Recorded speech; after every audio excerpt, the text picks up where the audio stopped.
అప్పటికప్పుడే పాటలు కట్టి ప్రతి మాటలోనూ పాటల్లో ఉన్న సౌందర్యాన్ని అందచేసి సామాన్యుల గుండె చప్పుడును దశాబ్దాల పాటు పంచిన గుమ్మడి విఠల్ గారు గద్దరిగా మారి మరి అందరి స్థిర స్థానాన్ని సొంతం చేసుకున్నారు.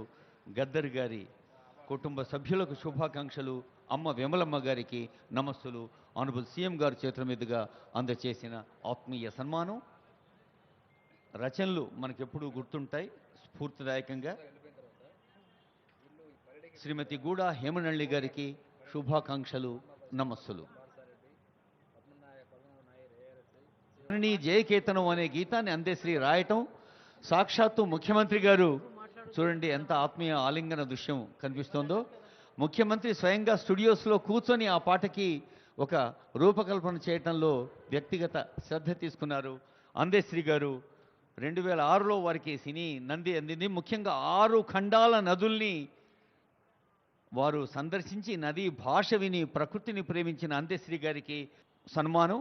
సుప్రజ గారు, వారి కూతురు సుప్రజ గారు అందుకుంటున్నారు. వెంకన్న గారి పాట కూడా మనకు తెలుసు. ఉల్లము నిండా పల్లె ప్రేమ నింపుకున్న గోరటి వెంకన్న గారి 2000 సినిమాలు, 3000 పాటలు, మరి ఒక నేలమ్మను, శ్రమకావ్యాన్ని, స్త్రీ పురుష సమానత్వాన్ని, నేల తల్లిని, అడవి తల్లిని, ప్రకృతి మాతను కలంలో నింపి జయరాజు గారి సాహిత్యం మనకు ఎంత ప్రతిధ్వనిస్తుందో తెలుసు.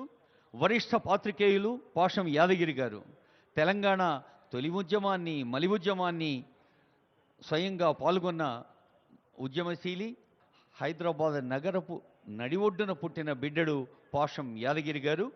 వారికి శుభాకాంక్షాపూర్వక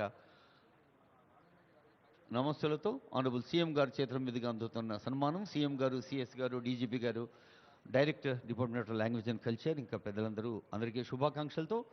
మనకు తెలుసు ఇందాకే ఆనరబుల్ సీఎం గారు మరి గన్ పార్క్ దగ్గర పుష్పాంజలి ఘటించి వెంచేశారు ఈ వేదిక దగ్గరకు. ఆ గన్ పార్క్ అంటే అందులో ఒక ఆత్మ ఉంది. శిలలపై శిల్పాలు చెక్కినారు అన్నట్టుగా ఈయన శిల భాష వినగలిగే సహృదయులు. ప్రకాశం అన్నిటినీ మరి మన కన్యారం జిల్లా పల్లెలో పుట్టి పెరిగి ఉపాధ్యాయులుగా పనిచేసి దశాబ్దాలు కృషి చేసిన నల్లమేల భాస్కర్ గారికి ధన్యవాదాలతో వీరు కాళోజీ నారాయణరావు పురస్కారాన్ని అందుకుంటున్న నల్లమేల భాస్కర్ గారు.